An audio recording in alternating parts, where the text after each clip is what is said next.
Hola y bienvenidos a este documental sobre los sucesos del día 2 de octubre de 1986 en Tlatelolco.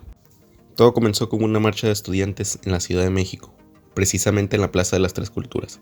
La matanza de Tlatelolco fue el resultado de numerosas muertes de jóvenes y profesores, poco antes de que México fuera patrocinador de las Olimpiadas del 68. Anteriormente, el día 12 de julio de 1986, hubo un altercado similar al fútbol, llamado Tochito. Siempre había una rivalidad entre los alumnos de las vocacionales 2 y 5 del IPN y la preparatoria Isaac Ochetera incorporada de la UNAM. En el lugar se incorporaron el 19º Batallón de Granaderos de la Policía de la Ciudad de México y el Ejército, un abuso de poder sobre los estudiantes y profesores de la IPN, brutalidad policial empleada el 23 de julio de 1986 provocó a otros compañeros vocacionales y escuelas superiores iniciando las movilizaciones de protesta. Cabe destacar que los métodos de control utilizados por el Estado de México era infiltrar agentes encubiertos en las escuelas y organizaciones estudiantiles donde realizaban sabotajes en las estructuras de actividades públicas, como marchas y mítines. Con la influencia desde adentro, los agentes de inteligencia exponían a los estudiantes para manchar su imagen como violentos, así dar excusas para que el ejército actuara contra ellos. El 30 de julio de 1968, el gobierno de Gustavo Díaz Ordaz marcó un incremento en la represión a los estudiantes. El ejército y la policía tomaron escuelas de la UNAM y de la IPN, utilizando el abuso de las fuerzas. En la madrugada del 29 de julio, la policía utilizó como argumento de que iban a asaltar armerías ubicadas en las cercanías. En una demostración de las fuerzas innecesarias, el presidente utilizó la movilización del ejército que irrumpió en 3 escuelas preparatorias. El ejército destruyó la puerta de la preparatoria Colonial Barroca de un bazucazo, construida en el siglo XVIII.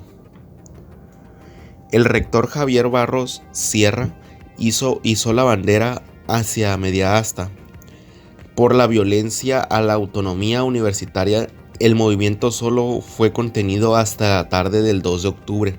Ese día había convocado una marcha de protesta que partiría en la Plaza de las Tres Culturas en Tlatelolco. El Consejo Nacional de Huelga convocó en la Plaza de las Tres Culturas una reunión con el propósito de informar sobre la nueva situación y dar un reconocimiento a las brigadas por su labor en el movimiento, y avisar a los estudiantes de que no se iba a marchar, se iba a reunir en la Plaza de las Tres Culturas alrededor de 10,000 estudiantes, maestros, padres de familia y personas que apoyaban el movimiento. La plaza estaba totalmente llena de un lado a otro, la iglesia y el edificio de la Cancillería, y del otro lado estaba el Instituto Politécnico Nacional, que había sido ocupado por la policía durante los disturbios. Toda la multitud se encontraba viendo el edificio Chihuahua, exactamente en el 3er piso, donde se encontraban los oradores miembros del Consejo Nacional de Huelga. En ese momento, mientras los congregadores se organizaban por tierra, por cielo se encontraban 2 helicópteros, uno de la Policía Mexicana y otro del Ejército Mexicano. Sobrevolaron la plaza varias veces. Se iluminó el cielo mientras que que la muchedumbre se terminaba de acomodar. Los policías aguardaban armados en balcones del Politécnico.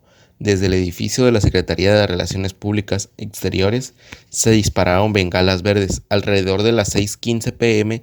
se volvieron a disparar otras 2 bengalas, una vez desde un helicóptero, una verde y otra roja. Parecería ser que esa sería la llamada de acción para que el ejército reprimiera a las personas que estaban reunidas en la plaza. Más de 5,000 soldados y 200 tanquetas y camiones rodearon la plaza. El lugar se llenó de disparos de ametralladoras. Las balas atravesaban las paredes y se incrustaban en los hormigones. Los militares que anteriormente marchaban se habían involucrado con estudiantes, se mezclaron entre la multitud disparando a los jóvenes. Los disparos fueron acompañados de gritos de la gente, fueron feroces. se intercalaron con momentos donde el silencio parecía más doloroso que las heridas de bala. La multitud de la plaza rápidamente cayó en el caos, desde los pisos de arriba, disparándole con ametralladoras hacia la plaza.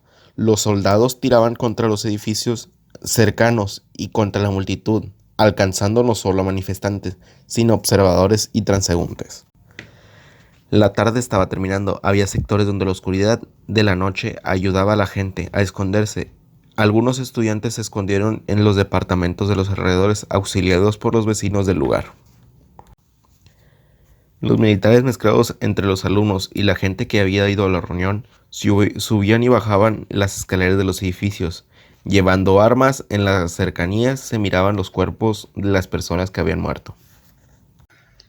La explicación oficial del incidente fue que provocadores armados habían sido los manifestantes y al encontrarse como objetivo de francotiradores, las Fuerzas Armadas devolvieron el ataque.